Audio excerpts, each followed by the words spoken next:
We'll be going down 2nd Street from Savannah Road towards Ship Carpenter Street. You may need to pause the recording as you are driving or walking. 2nd Street's long been Lewes's commercial hub. That's exemplified by the beautiful building at the corner of Savannah and 2nd that today is the home of Bramble and Brine at the Buttery. Built as a residence, it soon became a tea room and has hosted several restaurants through the years. Next up is the Walsh Building on the left. It is inscribed with the date 1930, and if you note, many of the buildings on the left side of 2nd Street are made of brick. That's because after a devastating fire in the late 1920s, Lewes rebuilt with brick, replacing many of the old wooden structures that used to line the street.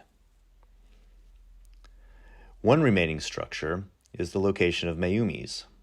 This was the location of Lewes's post office just prior to the construction of the large brick edifice at the corner of Front Street and Bank Street. M&T Bank was built in 1898 as the home of Sussex Trust Company. It's been numerous banks over the years and is located almost adjacent to the Hotel Rodney building, which also replaced a building that burnt down. On the other side of 2nd Street, the north side of 2nd Street, across from the Hotel Rodney, is Dodd's Corner, the home of Agave and several other businesses on the 2nd floor. An interesting plaque tells a little bit more about the Dodd family. Sitting in the middle of Market Street is perhaps one of Lewes's most iconic sites, King's Ice Cream. This is a very old building that used to house the town jail. Stephen Girard, the founder of Girard College in Philadelphia, spent the night at Lewes's jail one time. Across from King's is St. Peter's Episcopal Church. While the congregation dates to the late 17th century, the church building only dates to the 1850s. A capital campaign is currently underway to enhance the facility and bring it up to date, without losing any of the historic charm and beauty of the existing structure.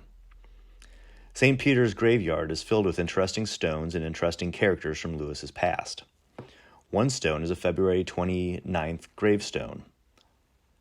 Another stone is that of Elizabeth Hulling, which is the oldest stone in the cemetery, dating to 1707.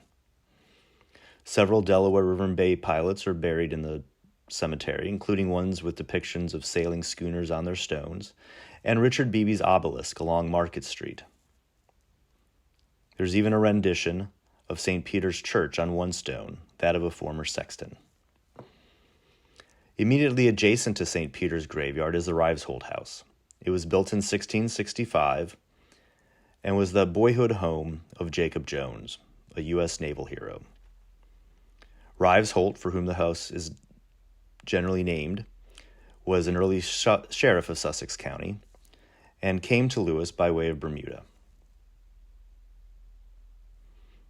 It sits at the corner of Mulberry and 2nd Street, and Mulberry Street was known formerly as Knitting Street.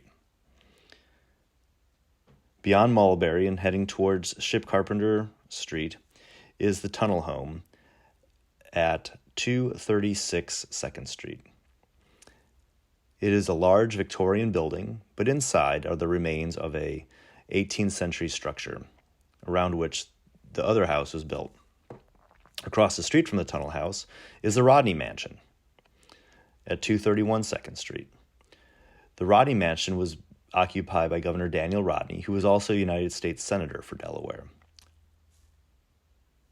Finally, as we reach the end of 2nd Street at Ship Carpenter, you are facing the Lewes Historical Society campus, and specifically the home of Hiram Rodney Burton at 110 Ship Carpenter Street.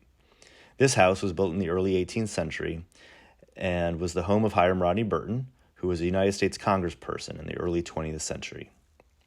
His home was said to have the prettiest parlor in Lewes. At this point, please turn right onto Ship Carpenter Street, and then turn left onto Pilottown Road.